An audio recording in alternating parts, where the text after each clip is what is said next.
الجزائر اليوم حبة من حب وكاره من كاره بالأرقام.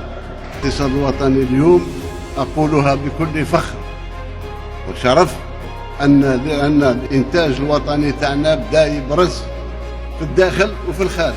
قال ممنوع الاستيراد، دبر راسك، ما تكلمني ما نكلمك.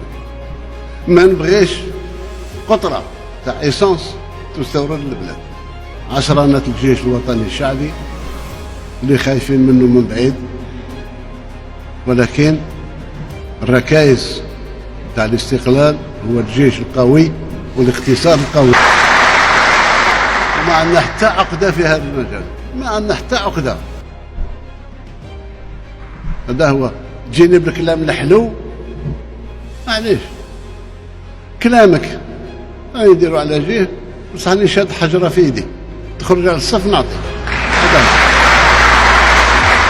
خرج في المديونية ابدا، وفاء لشهدائنا الابرار، وفاء للناس اللي ضحوا على هذا البلد.